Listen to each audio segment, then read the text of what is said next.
Yeah, Pickle Rick, what is it? Well, Pickle Rick, did you just say that was a simile?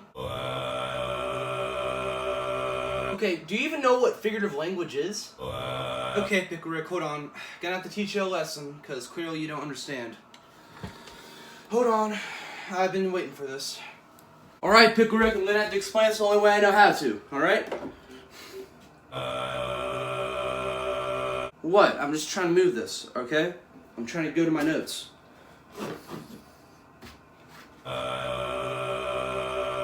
What, doesn't everyone keep their notes about figurative language behind a painting of Kermit the Frog holding an infinity gauntlet?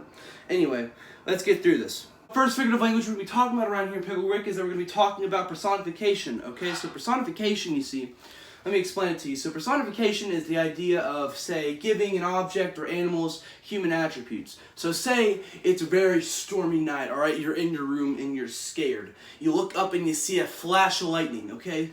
One way of personification is saying the light danced throughout the sky, alright? One thing you also could say is that this ukulele, whenever I threw it around, you could say that danced throughout the sky too.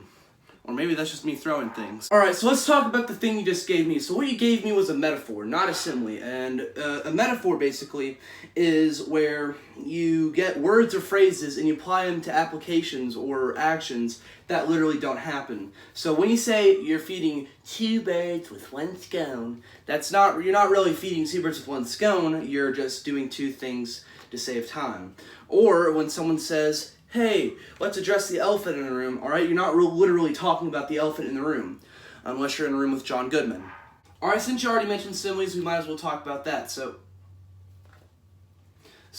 with a simile, alright, what you gotta do is you basically compare that person to, say, that object or animal. So you were sort of there whenever you made your PETA comment, but it really wasn't accurate because that was more of a metaphor, and like a metaphor, you don't really compare the person to that. It's more of you just saying it, but with a simile, you're actively comparing the person to, say, said object or said animal.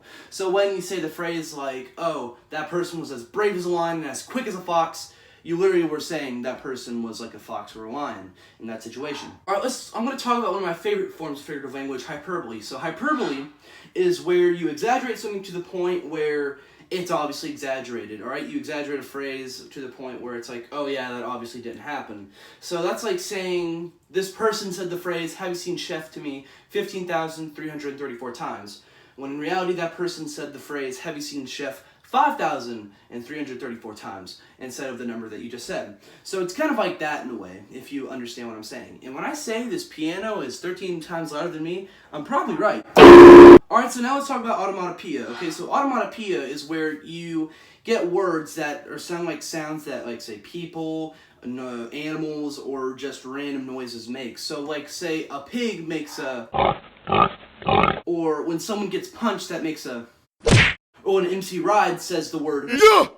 That's basically what onomatopoeia is. It's where you get different sounds and you try to convert that into words. Mr. Pickle Rick, so our next one that we're going to be talking about is we're talking about allusion, okay? Alright? Oh, brother, okay, this is going to get real loud. I'm putting this back. What an allusion is where you get one phrase, one metaphor, one, say, form media, one book, whatever, and then you apply it to the situation that you're in, and then someone can make the connection like, oh, okay, I can see where he's getting this from. So an example would be, like, say, a town has so much poverty in it, and someone's going to say, man, alright, there's so much poverty, like, someone's about to unlock the Pandora's box of crimes. And man, I could imagine in that one little poverty town, there's a lot of K-pop stands in there probably. Alright, so now we're going to be talking about our last form of figurative language, which of course is analogies. Now what an analogy is where you compare two different things, and then you really use that comparison for explanations or clarification, alright? So say you're looking at someone who's really big-brained and intelligent, and then you say to them, man, alright, you're about as intelligent as Hannibal Lecter. Alright, kids at home who are watching this, do not look up who Hannibal Lecter is. Please, it's not for the faint of heart. Well, Pickle Rick, how are you doing so far, okay? Are you understanding the material that I'm telling you? Well, of course, there's a whole bunch of things you gotta want to Pickle Rick, okay? Let me explain something to you called cognitive meaning, okay? Let's go into that. Now, cognitive meaning is basically where you have negative effects on words or positive effects on words, alright?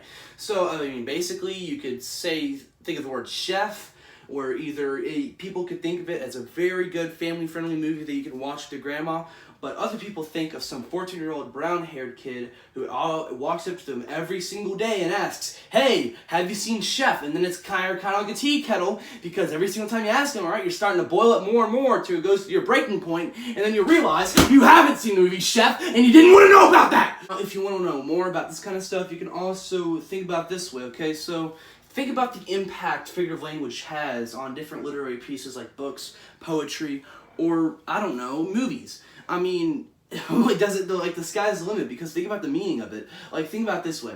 So, if you, like, say, oh, this person was very smart and very fast, he got away very easily. I mean, yeah, you got the point from there, but when you say something like, this person was as quick and cunning as a fox, and he got away into the night, it really adds many layers and very more meaning to your phrases. I mean, if you think about it that way, that's why we really have figurative language at all. One more thing I'm going to teach you, Pickle Rick, is how to determine the meaning of a word. And how you can do that is, say someone gives you a phrase or a certain word, and you think about it and you put it in the context of the situation, and then you could put two and two together and you're like, oh, so that's what that means. And then it makes you really think about that, okay? That's what it makes you really think.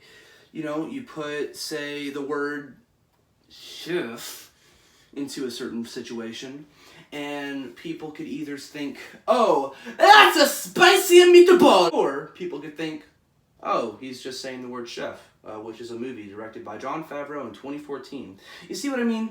So depending on the context, it could be different, alright? So, because many different words or phrases have different kinds of definitions or different kinds of values to them. So, Pickle Rick, I have to ask you this, alright? Have you learned anything from me explaining to you what figurative language is? Oh, good, me neither. I had no idea what I was talking about. Well, Pickle Rick, there's only one thing we really can do during quarantine.